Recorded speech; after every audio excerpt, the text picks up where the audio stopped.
আমাদের পাশের প্রতিবেশী নামে কলঙ্ক।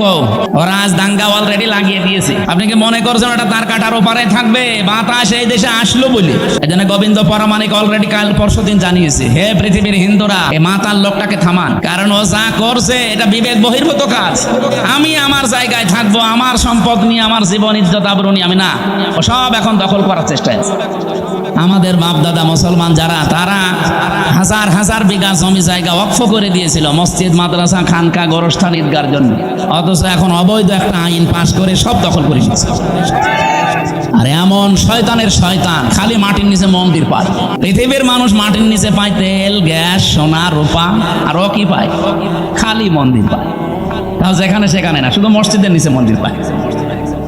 এখন যদি বাংলাদেশে আমরা আওয়াজ তুলি যে ঢাকার স্বামীবাগের ইসকন মন্দির, এটা 1000 বছর আগে মসজিদ ছিল, এটা ভেঙে ফেলা হবে, মানবেন?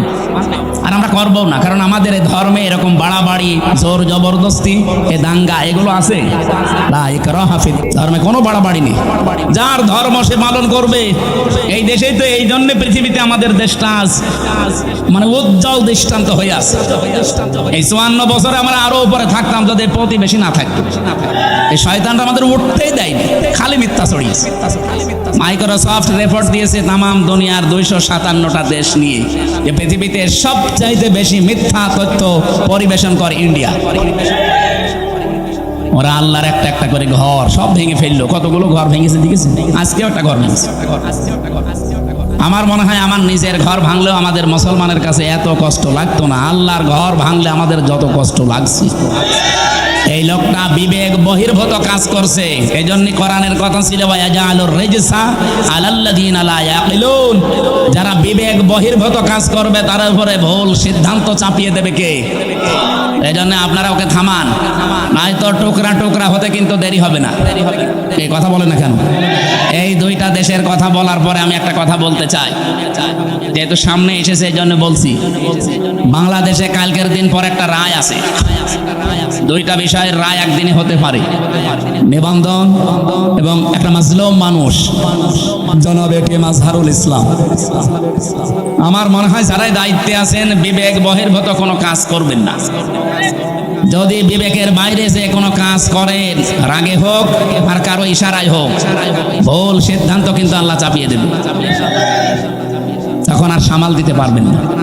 কারণ এই দেশের মানুষ অলরেডি তাদের দেওয়ালে পিঠ থেকে গেছে বারবার এই তারিখ পেছাতে পেছাতে। আর মামলার তারিখ পেছালে যে কেমন লাগে আমি তো এই 3 বছরে টের পেয়েছি। আমার মামলাটা কমপক্ষে 30 বার সিএমএম কোর্ট, জজ কোর্ট, হাইকোর্ট মিলে 30 বার উঠেছে। যেদিন ওঠে মনে করলাম যাক আজকে বের হতে পারবো, বিকালবেলা সংবাদ আসেছে না, হয়নি, আবার 1-1.5 মাস পেয়েছে। এই সময় যে কি কষ্ট লাগে, যারা জেলে থাকে তারা ছাড়া এ ওয়াজ করে বোঝানো যাবে না। অথচ কয়বার ঘোলার এলে লোকটাকে বারবার ঘোরাচ্ছে। এমনকি 6 তারিখে ডেট দিয়ে এখন আবার ফের 8 তারিখে। আমার মনে হচ্ছে এরা যদি বিবেক বহির্ভূত কাজ এবার করে না, এবার সামাল এরা দিতে পারবে না। আমার কথা আমি সবাইকে জানাচ্ছি, আগামী 8 তারিখে কালকের দিন পর আমরা চাই এই মাজলুম মানুষটাকে নিঃশর্তভাবে খালাস করে দেওয়া। এই মাজলুম মানুষটা বেকার 13 বছর জেলে আছে। যে সমস্ত সাক্ষী, এগুলো পৃথিবীর 8ম আশ্চর্য বিষয়। 6.5 কিলোমিটার দূর থেকে নাকি সাক্ষী, 3 কিলোমিটার, 2.5 কিলোমিটার। ওর চোখে কি শকুনের চোখ লাগানো ছিল? তাও তো সম্ভব না। এই জন্যে বাঙালিকে আর হাইকোর্ট দেখাবেন না, বিবেক বহির্ভূত কোনো কাজ যেন এদেশে আর না হয়। আমি 318 পৃষ্ঠা পড়লাম এই 3 দিনে। যে নারী কমিশন যেটা জমা দিয়েছে, এর ভেতরে প্রায় কোরআনের 13টা আয়াতের ওরা ভুল ধরেছে। আরে 13টা আয়াত কেন, 13টা অক্ষরও তো বাদ দেওয়া কোরআন থেকে সম্ভব না। এই কথা বলেন না কেন? 26টা আয়াতের বিরুদ্ধে ওরা মামলা দিয়েছিল, ভারতে কেস করেছিল যে এগুলো বাতিল করা লাগবে। আর এরা অলরেডি 13টা আয়াতে হাত দিয়েছে। এদের পেছনে কোনো রাঘব বোয়াল আছে, অথবা এরা মানসিক বিকারগ্রস্ত, মেয়াদ উত্তীর্ণ গাঁজা খেয়ে ফেলছে। মেয়াদালা গাঁজা খেলেও তো মানুষ, আমি তো দেখি লালনের মাজারে পুলিশে পাহারা দেয়, মেয়াদালা গাঁজা খাইতে, এই জন্য ওরা চুপচাপ থাকে। আর এরা মেয়াদ উত্তীর্ণ গাঁজা খেয়েছে। এই জন্য এমন এমন কথা দিয়েছে, এ মানে পড়ার পরে আমার আশ্চর্য লাগছে, এরা কি বাইরে থাকার মতো সুস্থ মানুষ? এটা তো পাবনায় পাঠানো দরকার। ওরা লিখেছে যে স্বামী স্ত্রীর যে মিলন, এই মিলনে যদি স্ত্রী রাজি না থাকে, স্বামী যদি সহবাস করে জোর করে, তাহলে তার বিরুদ্ধে ধর্ষণের মামলা দেওয়া হবে। ধর্ষণের মামলা যদি দেয়, রায় হবে কি? ফাঁসি। কথা বলছেন এখানে যে একজন বিচারপতি আন্দাজে ফাঁসি দেবে, সাক্ষী লাগবে না। আর স্বামী স্ত্রীর বিষয়টা তারা দুইজন ছাড়া কেউ জানে? এখন ওখানে তো আমার মনে হয় ইউটিউবারদের দিয়ে রাখা লাগবে। দেখ এরা কি খেয়ে কথা বলে আমি বুঝি না, অথচ এটা পড়া কোরআন শরীফের একেবারে একেবারে মানে টাটকা বিরোধী কথা। সূরা নূরে কি নেশার ভেতরে আছে স্বামী স্ত্রীর যে ব্যবহারের নিয়ম নীতি, যেসব পুরা তারা পাল্টাতে চায়। 2 নম্বরে তারা লিখেছে যে দেহ আমার, সিদ্ধান্ত আমার। এটা কোরআনে কারিমের প্রায় 8টা আয়াতের বিরুদ্ধে। আমি নিজে যতটুকু পড়েছি, আলা আলাহুল খালকু ওয়াল আমরু ইনিল হুকমু ইল্লা লিল্লাহ, এরকম 8টা আয়াত সরাসরি কোরআনের বিরুদ্ধে ওরা কলম ধরেছে। ওরা বলতে চায় দেহ আমার, সিদ্ধান্ত আমার, আর আল্লাহ বলেন এই সৃষ্টি আমার, সিদ্ধান্ত আমার। দেহ আপনার, আপনাকে কে বলিস? আপনি দেহের মালিক। আমি এই যে 33 বছর বয়স আমার, বলেন তো 34 বছর আগে হামজা নামে উল্লেখ করার মতো আমি কিছু ছিলাম? 92 সালে আমি জন্ম নিয়েছি, অথচ 91 সালেও হামজা নামে আমি এখানে বসার যোগ্যতা রাখতাম। আমার মা বাবা দায়িত্ব পালন করেছে, তারা শুধু বিছানায় ছিল, এই বাকি যা করার সব করেছে আমার আল্লাহ। আল্লাহ বলেন মায়ের রেহেমের ভেতরে বাবার এই বীর্যটা যখন দ্রুত গতিতে এখানে এসে হাজির হয়, কমপক্ষে এটা 40 দিন 40 দিন 40 দিন 40 পাল্টাতে থাকে। 120 দিনে আমি আল্লাহ এইটাকে কমপক্ষে 4-8টা জিনিস বানিয়ে ফেলি। আপনি যদি এখানে কম্পিউটার ভেড়াতেন, স্ক্রিন দিলে আমি একটা একটা করে আপনাকে দেখাতে পারতাম। বাবার এই নাপাক পানিটা দিয়ে আল্লাহ যে 4টা জিনিস বানায়, এটা সূরা তরিকের ভেতরে আছে। ফালিয়ানজুরিল ইনসানু মিম্মা খুলিকা মিম্মা দাফিকিন ইয়াখরুজু মিন বাইনিস সুলবি ওয়াত তারাইব। এক একটা শব্দ যদি ভেঙে ভেঙে আপনি অর্থ করেন, দেখবেন সুলবন 1 বচন দিয়েছেন, তারাইব দিয়েছেন বহু বচন। আমি এটা বাইবেল, কোরআন এবং সায়েন্স, ডক্টর মরিস বোকাইলের লেখা এই আয়াতের তাফসীর পড়তে গিয়ে উনি খুব সুন্দর করে বিজ্ঞানের ব্যাখ্যা দিয়েছেন।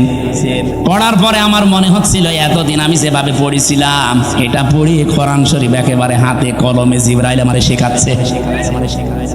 বাবার এই নাপাক পানিটা যখন যেতে থাকে, বিজ্ঞান এখন দেখাচ্ছে কম্পিউটার দিয়ে কমপক্ষে 40,000 হামজা তৈরি হওয়ার ক্ষমতা রাখে 1 ফোঁটা বীর্য।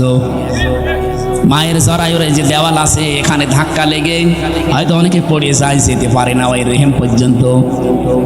হয়তো কারো 1টা যায়, 2টা যায়, 5টা যায়। এই পৃথিবীতে 13টা পর্যন্ত সন্তান জন্ম দিয়েছে এক মহিলা ক্যালিফোর্নিয়া। এর উপরে আর কেউ পারে নাই। বলেন তো 40,000 মানুষ একটা ফোঁটার ভেতরে আমার আল্লাহ লুকিয়ে রেখেছে। যদি মায়ের পেটে জায়গা থাকতো, আমার আল্লাহ 40,000 সন্তানই ওখান থেকে বের করত। আমি ওই দিন থেকে যে প্রতিযোগিতা আরম্ভ করেছি, আমাকে কেউ হারাতে পারে নাই। আমার নিজেরই ভাই বোন, কিন্তু 40,000-এর ভেতরে মাত্র আমি হামজা একা বেঁচেছিলাম। বাকি 39,999 জন সব ওই দেওয়ালের সাথে ধাক্কা লেগে মরে গেছে।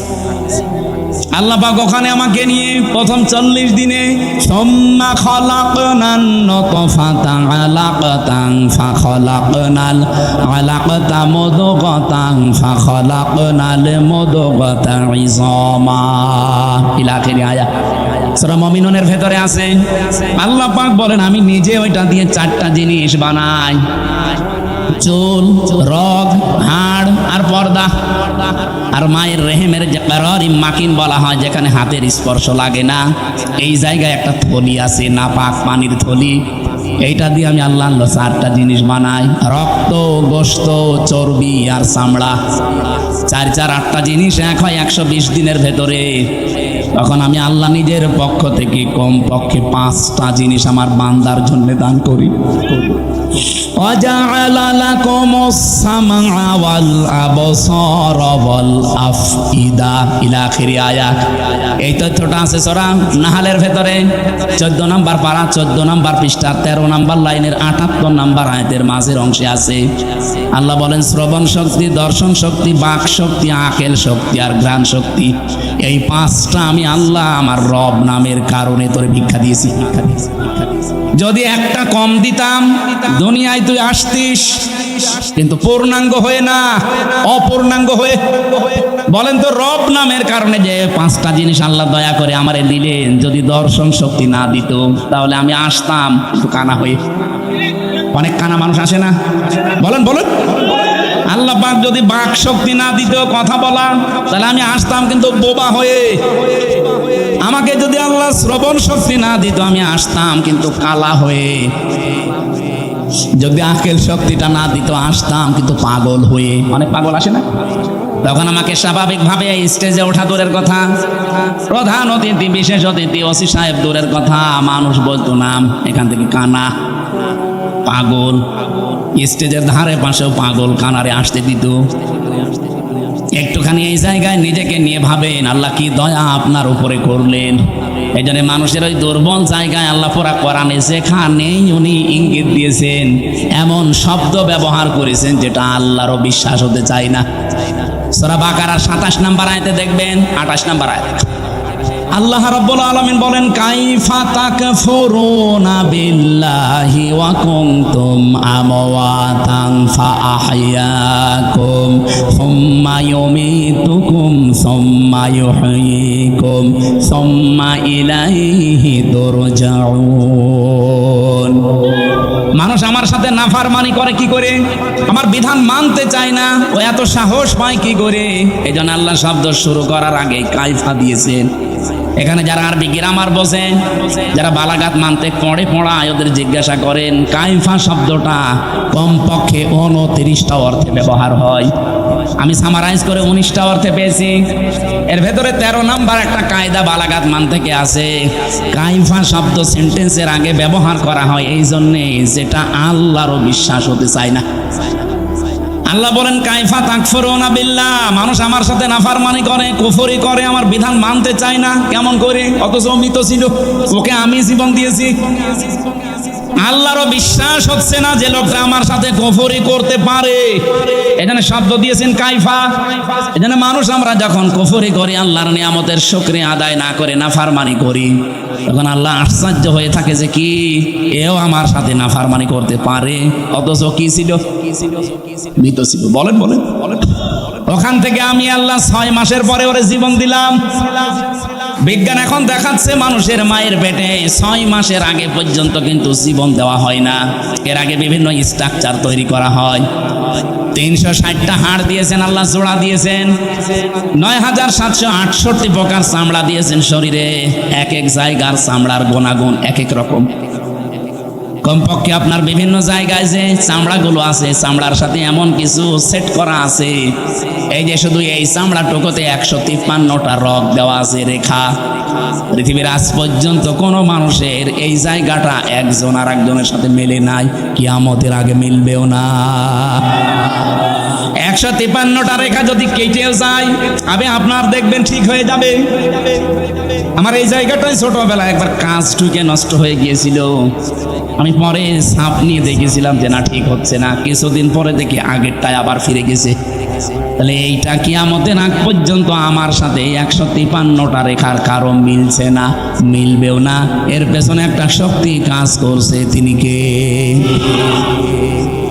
শুধুমাত্র জহব্বা বানিয়েছেন আল্লাহ। এই যে জহব্বা বলা হয় জিবা, বিজ্ঞান এখন এই জহব্বা নিয়ে গবেষণা করে জানিয়েছে এর ভেতরে কমপক্ষে 2 কোটি আস্বাদন স্তর আছে, স্বাদ নেওয়ার স্তর আছে।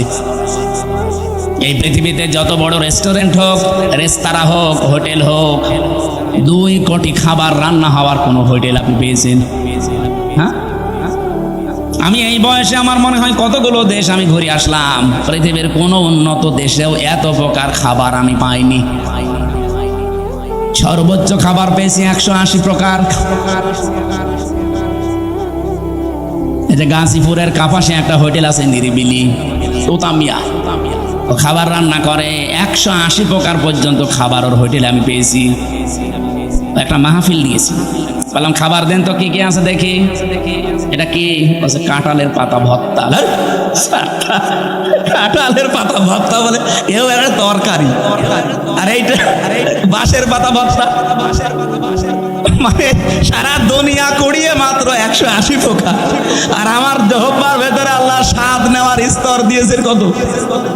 2 কোটি।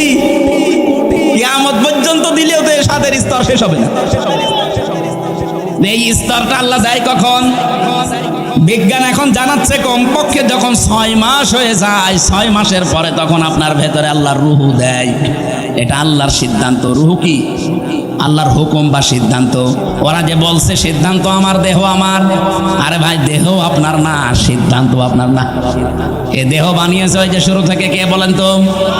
আরো জোরে বলেন। মা বাবার কি দায়িত্ব ছিল? সূরা ওয়াকিয়ার ভেতরে আছে, ওরা শুধু বিছানায় ছিল এই শেষ, বাকি যা করছে ওখান থেকে সেই বীর্য থেকে হামজা পর্যন্ত কে? 6 মাস পরে যখন ক্ষুধার উদ্রেক দেখা দেয়, আল্লাহ পাক তখন নিজে খাবার সরবরাহ করার জন্য, তার যে রাজ্জাক নামটা আছে, ওই রাজ্জাক নামের কারণে দুনিয়ার কোনো খাবার দিলে তো আপনি হজম করতে পারবেন না, কারণ আপনার দাঁত নেই। আছে আছে আছে। এই জন্য মায়ের মাসিক অসুখ বন্ধ করে দিয়ে ওই না পাক রক্তটা আল্লাহ মুখ দিয়ে দেয় না, নাভির ভেতর দিয়ে পাস করে আমাকে বাঁচিয়ে রাখে। নবীজি বলেন আল্লাহ মুখ দিয়ে না দিয়ে নাভি দিয়ে দিয়েছে কেন জানো? পৃথিবীতে আল্লাহর বান্দারা এসে যেন এই মুখ দিয়ে কোনো নাপাক জিনিস ভেতরে না দেয়। অথচ আমরা আল্লাহর এমন বান্দা যে আল্লাহ মায়ের পেটের ভেতরে মুখটা পবিত্র রেখে দিয়েছে, নাপাক রক্ত মুখ দিয়ে দেয়নি, নাভি দিয়ে দিয়েছে। অথচ এসে এখানে কত মানুষ এই মুখে নাপাক জিনিস দেয়।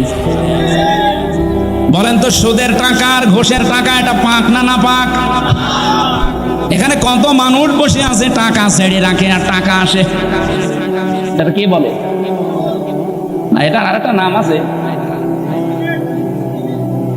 বলেন তো, যে 1000 টাকা যারা ছেড়ে দিয়েছেন, মাসে মাসে 100 টাকা 200 টাকা করে বেশি দেয়, এই কাজে যারা আছেন এই টাকাটা পান, এটা কি নাপাক? নাপাক। যারা এগুলো করছেন তাদের ছেড়ে দেওয়া লাগবে, নয়তো আপনি নবীর হাদিস অনুযায়ী মায়ের সাথে জিনা করছেন। কারা কারা এই কাজে আছেন হাত তোলেন তো। এই এলাকা তো ভালো মনে হচ্ছে, আলহামদুলিল্লাহ। ওসি সাহেবের কাছে অনেক নালিশ যায় না মনে হয়, এলাকা অনেক ভালো, একটা লোকও নেই। যারা এই যে নাপাক জিনিসগুলোর ভেতরে অন্যতম আর একটা এলাকায় চলে কিনা আমি জানি না, বিড়ি আছে, এটা ছেড়ে দেবে, এটা বদ অভ্যাস। ওটা খেলে মুখ পর্যন্ত আমার মনে হয় গন্ধ হয়ে যায়। যারা খায় তারা তো টের পায় না, যারা পাশে দাঁড়ায় তারা টের পায়। আপনি একটু চিন্তা করেন না, আপনার এই নাভির ভেতর দিয়ে আল্লাহ পাস করে আপনাকে বাঁচিয়েছে, কেন মুখ দিয়ে ওটা দিতে পারতো না? আল্লাহ জানে যে আমার বান্দা এই নাপাক জিনিস আমি মুখ দিয়ে দিলে এই বুকটা নাপাক করে ফেলবো। আমি চাই এটা পবিত্র থাক, দুনিয়ায় যে আমি আল্লাহর পবিত্র নাম যেন উচ্চারণ করে। সবার আল্লাহ বলতে পারেন না? 6 মাসের পরে যখন রুহু এসে গেছে, খাবারের উদ্রেক দেখা দেয়। আল্লাহ পাক বলেন খাবার তো এভাবে চলতে থাকে, আস্তে আস্তে আমি আল্লাহ নিজে তখন আকৃতি বানাই। ওয়াল্লাযী ইউসাউবিরুকুম ফিল আরহামি কাইফা ইয়াশা ইলা আখিরি আয়াত, সূরা আলে ইমরান 3 নাম্বার পারা, এটা 9 নাম্বার পৃষ্ঠা 6 নাম্বার লাইনের 6 নাম্বার আয়াতের প্রথম অংশে আছে। আল্লাহ বলেন তিনি সে আল্লাহ যিনি মায়ের পেটের ভেতরে তোমাদের আকৃতি তৈরি করেন। তোমার যে আকার আকৃতি এটা পৃথিবীর কেউ বানায়নি, এটা আমার আল্লাহর নিজের সিদ্ধান্তে তৈরি হয়েছে। এই জন্য পৃথিবীর যত সৃষ্টি সবচাইতে সুন্দর সৃষ্টি মানুষ। কথা বলো, কথা বলো। লাকাদ খালাকনাল ইনসানা ফি আহসানি তাকওয়িম, পৃথিবীতে সবচাইতে সুন্দর করে আল্লাহ বানিয়েছে মানুষের এই চেহারাকে। এত সুন্দর আর পৃথিবীর কোন সৃষ্টির ভেতরে আপনি পাবেন না। কিন্তু এই সুন্দর চেহারার মানুষগুলো যখন নিচে নামতে থাকে, সুম্মা রাদাদনাহু আসফালা সাফিলিন, এরা এত নিচে নামে যে পশু পাখি পর্যন্ত এত নিচে নামে না। এই বাংলাদেশে নিচে নামে নাই। আসিয়ার মতো 7 বছরের মেয়েকেও যারা ধর্ষণ করতে ছাড়ে না, ওরা কি মানুষ না জানোয়ার? জানোয়ার বললেও ভুল হবে, কারণ জানোয়ারও অত নিচে নামে না।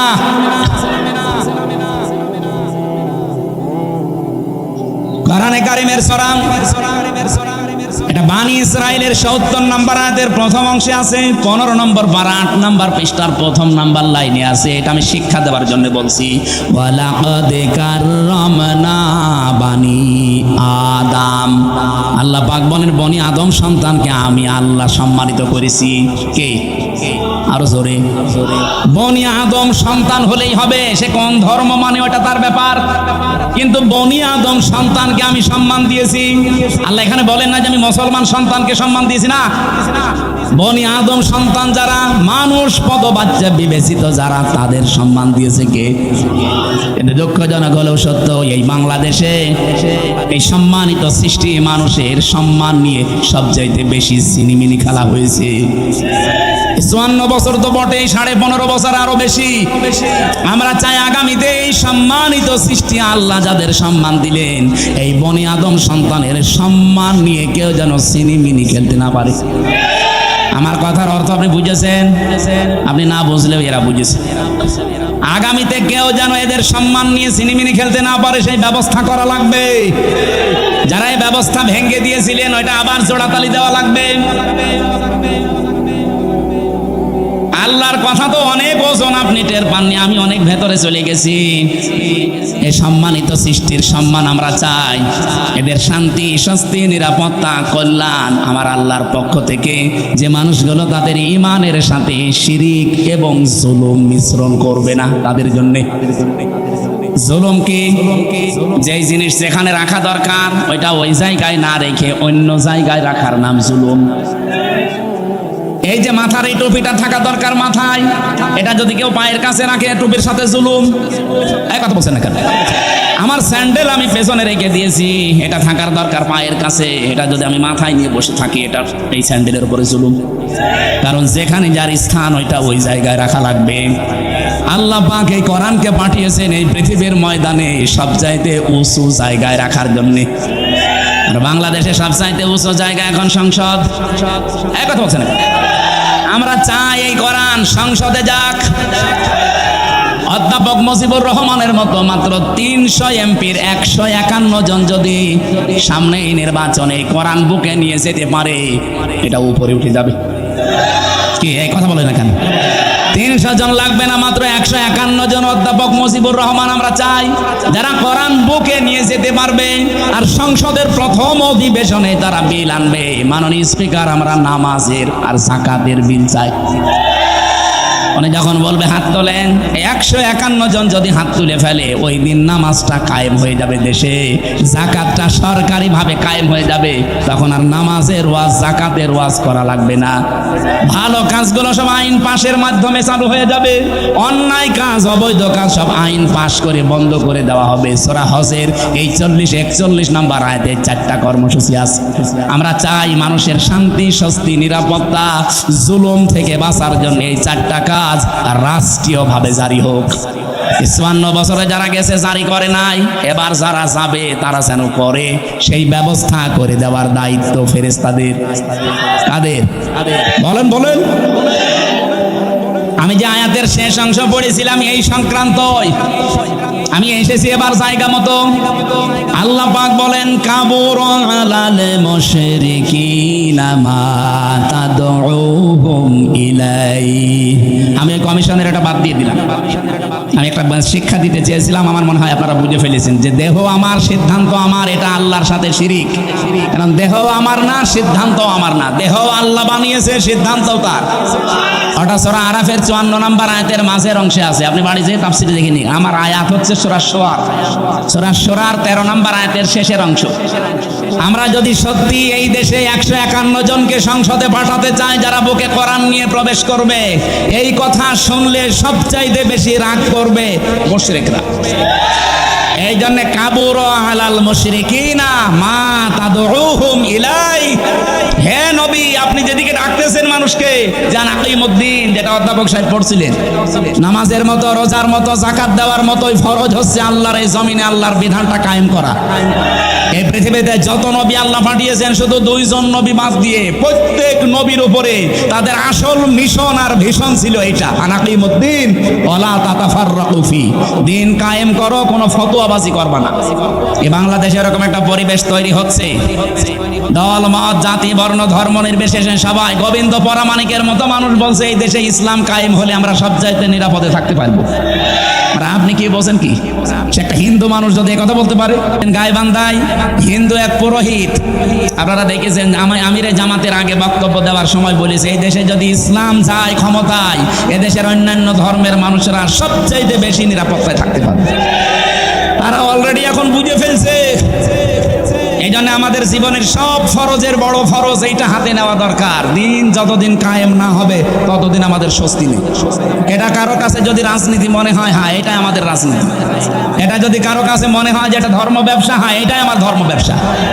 কারো কাছে যদি মনে হয় এটা দুনিয়ার কাজ, হ্যাঁ এটাই আমার দুনিয়ার কাজ। কারণ আমার এই কাজ দিয়ে আমি আখিরাত তৈরি করতে চাই। আমি একা না, আমার চাইতে বড় বড় যারা, আপনি তাকান, শারা লাকুম মিনাদ-দ্বীন মা ওয়াসসা বিহি, ওয়াসসা মানে কি? শক্তিশালী উপদেশ। আল্লাহ বলেন শারা লাকুম মিনাদ-দ্বীন, আমি নির্ধারিত করে দিয়েছি, নির্দিষ্ট করে দিয়েছি, নির্ধারণ করে দিয়েছি তোমাদের জন্য আমার দিনকে, মা ওয়াসসা বিহি। শুধুমাত্র এতটুকু বলে আল্লাহ শেষ করে দেননি। আল্লাহ বলেন আমি শক্তিশালী উপদেশ দিয়েছি নূহকে, হে নবী আপনাকে দিলাম, যেমন মুসাকে, ঈসাকে, ইব্রাহিমকে একই নির্দেশ দিয়েছিলাম। আমি আয়াতের তাফসীর পড়তে গিয়ে দেখেছি এই পৃথিবীতে যত নবীকে আল্লাহ পাঠিয়েছিলেন, এক একজন নবীর শরীয়ত ছিল আলাদা আলাদা, কিন্তু দিন ছিল এক। আমার কথা বোঝেন? পৃথিবীর যত নবীকে আল্লাহ পাঠালেন প্রত্যেকটি নবীর দিন ছিল এক, কিন্তু শরীয়ত আলাদা আলাদা। এটা বোঝাতে গিয়ে আমি তাফসীর একটা উদাহরণ পেয়েছি। এই এদিকে তাকান। একজন বাড়িওয়ালা 5 জন কর্মচারী রেখেছে, এক একটা কর্মচারীর কাজ আলাদা আলাদা। মালিক কয়জন? আরো জোরে। কিন্তু কাজ যাদেরকে 5টা কর্মচারী আলাদা আলাদা দিয়েছে, প্রত্যেকটা অর্ডারের উপরে মালিকের যেহেতু হুকুম আছে, প্রত্যেকটা হুকুমের দাম আছে না নেই? তারা তো প্রত্যেকেই মালিকের কর্মচারী, কাজ এক একজনকে এক একটা ভাগ করে দিয়েছে। কেউ বাজার করবে, কেউ বাড়ি ঘর ঝাড়ু দেবে, কেউ দারোয়ানিতে করবে। আল্লাহ পাক বলেন আমি মালিক, আমি দিন একটাই পাঠিয়েছি, কিন্তু এক এক নবীর শরীয়তে জীবন বিধানের ভেতরে আলাদা আলাদা নিয়ম দিয়েছিলাম। আমাদের নবী মুহাম্মদ রাসূলুল্লাহকে আল্লাহ যে শরীয়ত দিয়েছেন, আদমকে সে শরীয়ত দেয়নি। হযরত ঈসাকে যে শরীয়ত দিয়েছে, মুসাকে সেটা দেয়নি। কিন্তু লক্ষণীয় বিষয় একটা, যত নবী এসেছে দিন সবার কিন্তু এক ছিল, আর সবাইকে আল্লাহ নির্দেশ দিয়েছে আনাকিমুদ্দিন, দিন কায়েম করো। তাফসীর আমি 2টা জিনিস এখান থেকে আরো ফলো করে পেয়েছি। এইদিকে তাকান। দিন যতদিন পর্যন্ত কায়েম না হবে তোমার ব্যক্তি, পরিবার, সমাজ, রাষ্ট্র, এলাকায়, আবার শুনুন, দিন যতদিন কায়েম না হবে তোমার এলাকায়, তোমার ব্যক্তিতে, পরিবারে, সমাজে, রাষ্ট্রে, যতদিন পূর্ণাঙ্গ দিন কায়েম করা সম্ভব হবে না, ততদিন পর্যন্ত যতটুকু দিন আছে অতটুকুই টিকিয়ে রাখার জন্য চেষ্টা করা লাগবে। না আমি বোঝাতে পারিনি, এটা একটু কঠিন। দিন এখনো বাংলাদেশে যেহেতু কোরআনের 500 আইন আছে, একটাও কায়েম নেই। আছে? হ্যাঁ, কিছু কিছু আছে হালকা। এই যে পারিবারিক আইন, যেটা বিবাহ শাদী, এটা ইসলাম থেকেই হয়। আমাদের জমি জায়গা বন্টন, এটা ইসলাম থেকেই হয়। কথা বলছেন এখানে, নাকি অন্য কোনো নিয়ম নীতি মেনে করি আমরা? হ্যাঁ, সে ব্যক্তিগত কিছু মানুষ আলাদা আলাদা করতে পারে, সেটা আলাদা, কিন্তু আমরা অধিকাংশ মানুষ অন্তত পারিবারিক জীবনী আইনগুলো এখনো আছে। তাহলে যতদিন পর্যন্ত পূর্ণাঙ্গ দিন এই দেশে কায়েম না হবে, ততদিন পর্যন্ত অন্তত যতটুকু দিন আছে এইটাকেই টিকিয়ে রাখার জন্য চেষ্টা করা লাগবে। এখন সেইটাও যদি হাতছাড়া হয়ে যায়, ওরা যে 318 পৃষ্ঠার রিপোর্ট দিয়েছে, পুরাটা পড়ি আমি নিজের এই ছোট মাথায় পেয়েছি প্রায় 13টা কোরআনের আয়াত ওরা পাল্টিয়ে ফেলেছে। এগুলো মানলে নাকি অবিচার হবে, বৈষম্য হবে। ইসলাম মানলে যদি বৈষম্য হয়, তাহলে কোন ধর্ম মানলে বৈষম্য দূর হবে বলেন তো দেখি? পৃথিবীর অন্যান্য ধর্মের কিতাবগুলো একটু ট্রান্স করেন। ইহুদিদের ধর্ম আছে, খ্রিস্টানদের ধর্ম আছে, মুশরিকদের ধর্ম আছে, বৌদ্ধদের ধর্ম আছে। এদের ধর্মীয় গ্রন্থগুলো যতটুকু পারেন পড়েন। আমি বিশ্ববিদ্যালয়ে থাকাকালীন একটু ট্রান্স পেয়েছিলাম। ওরা সবগুলো জায়গায় বৈষম্যের শিকার করে আছে। ওদের মেয়েদেরকে বিবাহের সময় যা দিয়ে দেয় ওইটাই শেষ, অথচ বিবাহের সময় মেয়েদের বাড়িতে, এইদিকে তাকান, বিবাহের সময় মেয়ের বাড়িতে মেয়ের বাবার কাছ থেকে ছেলে পক্ষের লোক যদি একটা পানও তার সন্তুষ্টি ছাড়া খায়, এইটাও পায়খানা খাওয়ার মতো হারাম। যেটা আমরা এই যে বরযাত্রী বলে চালিয়ে দেই, কোথায় পেয়েছেন ভণ্ডামি? এটা হিন্দুদের থেকে এসেছে এই বরযাত্রীর নিয়ম। মুসলমানদের বিয়েতে কোনো বরযাত্রী যাবে না, মুসলমানদের বিয়েতে হবে অলিমা। আর অলিমা কি ছেলের বাড়ি হয় না মেয়ের বাড়ি? হ্যাঁ, ছেলের বাড়ি। এলাকায় কি বরযাত্রী যাওয়ার সিস্টেম আছে? এটা বন্ধ করা লাগবে। কোন বাড়িতে এখন আর বরযাত্রী যাওয়া যাবে না, কারণ মেয়েদের সম্মান মর্যাদা নবীজি নিজে এত বাড়িয়ে দিয়েছেন। বিশ্বনবী যতগুলো বিয়ে করেছিলেন তার চারটা মেয়ে তিনি বিয়ে দিয়েছেন, একটাকেও তিনি বরযাত্রী খাওয়াননি। উনি করেছেন নিজে অলিমা, জামাইদেরকেও করিয়েছেন অলিমা। সুতরাং আজকে থেকে তওবা করেন, আমরা বরযাত্রীর দাওয়াত পেলে আর যাব। আমার সাথে একটা ছেলে থাকে, বলছে হুজুর এই ওয়াজ আর 2 দিন পরে করবেন, আমার বিয়েটা হয়ে যাক। জায়েজ নেই তো জায়েজ নেই, ওইটা আমি জায়েজ করবো মানে? আজকে থেকে আরাম, এতদিন নাই না জেনে খেয়েছি, এখন আমরা আর খাবো? বরযাত্রী যাবেন? অলিমা করেন, আমি রাজি আছি, দরকার হয় 5 দিন ধরে খাওয়ান, অসুবিধা নেই। সম্মানিত মা বোনেরা, আপনাদের এই জায়গায় নারী কমিশন হাত দিয়েছে। কত সম্মান আল্লাহ কোরআনে কারিমে নবীজির হাদিসে সূক্ষ্ম ভাবে আল্লাহ দিয়েছেন। যদি আপনার নিজের সম্মান আপনি বুঝতেন, নিজের এই মর্যাদা ফিরে পাওয়ার জন্য আন্দোলন করতেন। আর ওরা কি কমিশন বানিয়েছে, নারীদের আরো ঠকিয়েছে। ওরা বলে যৌনকর্মী যারা তাদেরকে শ্রমিকের মর্যাদা দেওয়া লাগবে। ওরা শ্রমিক হয় কি করে? কালকে তো ঢাকায় তো এসে পুলিশকে বলবে যে ভাই স্যার আমরাও শ্রমিক, আমাদের কম কষ্ট নেই ডাকাতি করতে। কি ডাকাতি করা কষ্ট না? তারাও তো তাদের কাজের স্বীকৃতি চাইবে ইউনূস সাহেবের কাছে যে আমাদেরকেও স্বীকৃতি দেন, আমরাও শ্রমিক, আমাদেরও ঘাম ঝরে। এটা না করে যদি ওনারা এই যে 1 লক্ষ যৌনকর্মী আছে সারা বাংলাদেশ মিলে, সরকারি জরিপ 1 লক্ষ মানুষকে, ওই মানুষগুলো সরকারি ভাবে যারা টাকা বিভিন্ন জায়গায় ব্যাংকে পড়ে থাকে, ছাতা পড়ে যায়, কেউ জানে না, ওই টাকাগুলো নিয়ে নিন। জাকাতের মাধ্যমে হোক, এককালীন দানের মাধ্যমে, জোর করেই নিন, দরকার টাকা পড়ে থাকবে কেন? কাইলা একুনা দৌলাতাম বাইনাল আগনিয়াই মিনকুম, আল্লাহ বলেন আমি চাই না এক জায়গায় অত সম্পদ টাকা পয়সা জমা হয়ে থাক, এটা ছড়িয়ে যাক, এটা কাজে লাগুক। সুতরাং এই টাকাগুলো আমার মনে হয় রাষ্ট্রীয়ভাবে সব আদায় করে 1 লক্ষ মেয়েদের পুনর্বাসন করা দরকার। কে কথা বলেন না কেন? হয় ওদের 2টা করে গরু কিনে দেন, 5টা ছাগল কিনে দেন, অথবা সেলাই মেশিন কিনে দেন, এমব্রয়ডারি করার জায়গা করে দেন। ওরা নিজেরা হালাল কর্মজীবন তৈরি করে সংসার করে দুনিয়ায় সম্মানের সাথে বেশি থাক। খুব বেশি না, মাত্র 1 লাখ আছে সারা বাংলাদেশ মিলে। গোপনে গোপনে যেগুলো আছে ওগুলো বাদ দিলাম। এই কাজ আপনারা কোন নিয়মে লিখলেন? এটা কোরআনের বিরুদ্ধে আছে, এমনকি মানব অধিকারেরও বিরুদ্ধে। যারা এই যে রাজবাড়ী গোয়ালন্দ ঘাটে যারা কাজ করছে, যশোরে কাজ করছে, নারায়ণগঞ্জে কাজ করছে, এই মানুষগুলো যারা যায় এখানে, এরা কি মানে নিয়ম নীতি মেনে যায়? আপনারা ওসব বুঝবেন না, আপনাদের বলার দরকার নেই। এই কাজগুলো যারা করছেন কিছুদিন পরে দেখবেন এদের এইডস হবে। আপনি দেখেন জাতিকে ধ্বংস করার রাস্তায় নামিয়ে দিচ্ছেন। আমি আরো নিচে নামতে পারতাম, নামলাম না। বাস্তবতা এইটাই, মেয়েদের যে সম্মান ওরা আসলে বোঝে না। ওরা নিজেরা তো আমার মনে হয় মেয়ে না। ওদের 10 জনের চেহারা দেখলাম টিভির পর্দায়, একটাকেও আমার মেয়ে মনে হয় না। মেয়েদের তো একটা কাটিং কুটিং থাকে, ও কোন কাটিং এর মেয়ে লোক? এখানে যারা পুরুষ মানুষ আছে, আমার মনে হয় আমি আওয়াজ দিলাম যে পুরুষ যারা পুরুষ প্যান্ডেলে আসেন, মহিলা যারা মহিলা প্যান্ডেলে যান। আর যারা যে বিড়ি খেয়ে বেড়াচ্ছে, ওরা কি? ওরা পুরুষও না মহিলাও না, ওরা কি? হিজড়া। আমার মনে হয় ওই 10 জন যে কমিশনে আছে, এগুলো একটা মেয়ে লোকও না, পুরুষও না, ওই হাফ। এই জন্য উল্টা পাল্টা রিপোর্ট দিয়েছে। এদের রিপোর্ট মানা তো দূরের কথা, এ কমিশনই বাংলার মানুষ মানে না। এই কথা বলেন না কেন?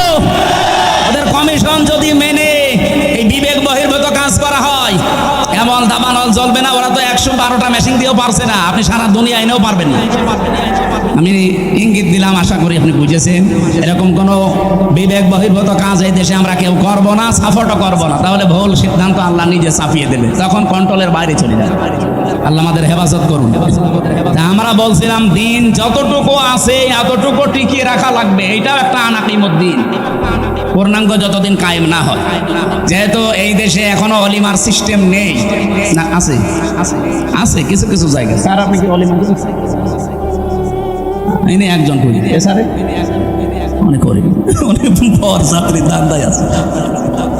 আমিও তো ওনার মতো, আমি বেশি মানুষ নেইনি, মাত্র 7-8 জন নিয়েছি। শ্বশুরকে বলেছি দরকার 170 জন খাওয়িয়ে দেবো।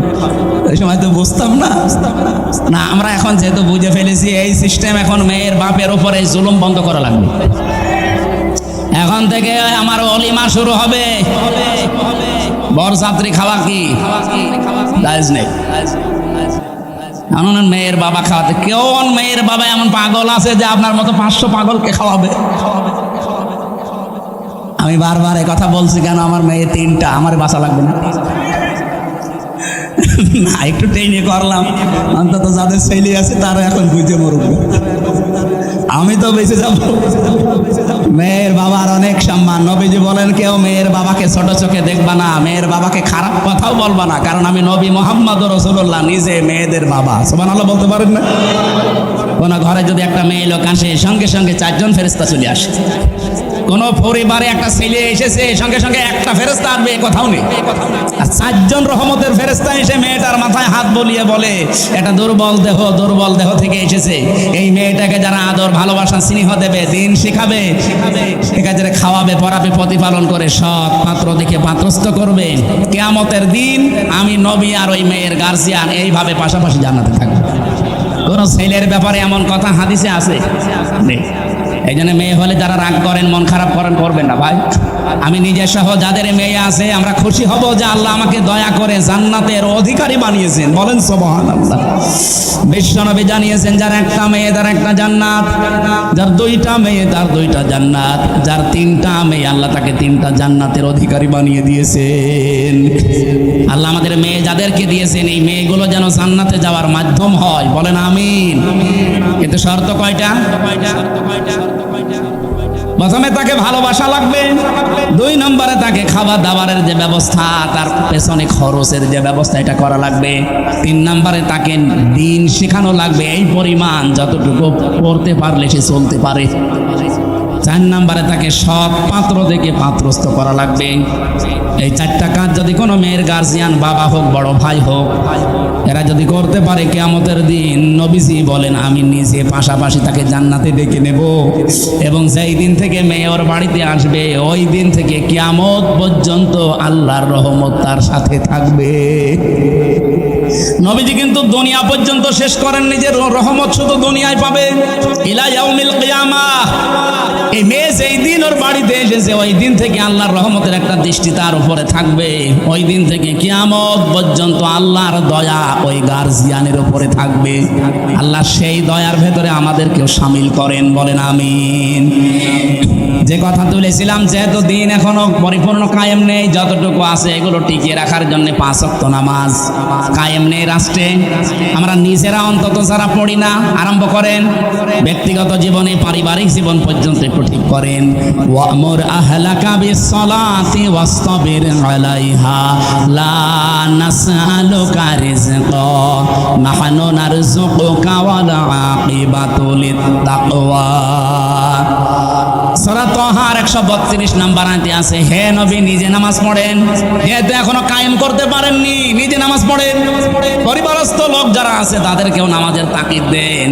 আমি আল্লাহ আপনার কাছে রিজিক চাই না, বরং আমি আল্লাহ আপনাকে রিজিক দেই, আর শুভ পরিণাম অপেক্ষা করছে আমার মুত্তাকি বান্দাদের জন্য। এখানে দিন যেহেতু এখন আমরা কায়েম করতে পারি না, এবার পূর্ণাঙ্গ ভাবে যতটুকু আছে এতটুকু টিকিয়ে রাখার চেষ্টা করা ফরজ।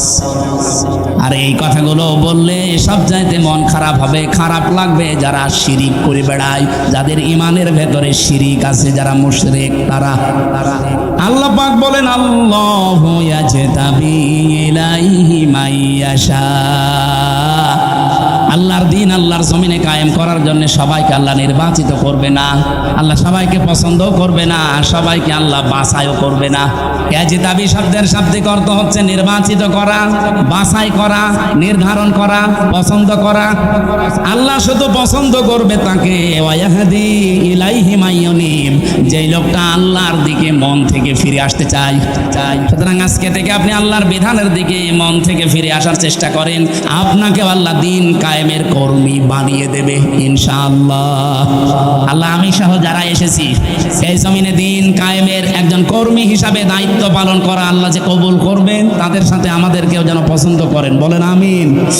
আরো জোরে বলছি আমিন। মেয়েরা যারা এসেছেন, সম্মানিত মা বোনেরা, ছেলে থাকা অবস্থায় আমি কয়েকটা বই লিখেছিলাম মেয়েদের উপরে। তার ভেতরে একটা আছে যেটা দাম্পত্য জীবনের সমস্যা এবং তার সমাধান কি হবে। কারণ এই 3 বছরে আমি একটা জিনিস পেয়েছি, 100 জনের প্রায় 70 জন জেল খাটতেছে তার বর কারণে। হয় যৌতুকের মামলা অথবা এই যে নারী নির্যাতনের মামলা, যে কোনো, আমার মনে হয় ছাত্রদের কাছে এরকম মামলায় বেশি যায়। হয় জমি জায়গা নাই মেয়েদের। এই বইটা নিজের বউকে পড়াবেন, মেয়েকে পড়াবেন, 120 পৃষ্ঠা আছে। দাম্পত্য জীবনের কলহ এবং তার সমাধান এই বইটার ভেতরে পাবেন। আর একটা আছে শুধুমাত্র পুরুষের জন্য, পুরুষ মানুষ সংসারে কি কি কাজ করবে দাম্পত্য জীবনে, এটাও একটু নিয়েছেন যদি থাকে। আর একটা আদর্শ নারী আছে, মেয়েদের আদর্শ কোন কোন মহিলা হবে। এই যে যারা কমিশন বানিয়েছে এরা আপনার আদর্শ না, কারা হবে এর ভেতরে 6 জনের জীবনী দেওয়া আছে। আর এটা সৃষ্টি জগৎ নিয়ে লেখা, আমি যেভাবে তথ্য দিচ্ছিলাম এখান থেকে দিয়ে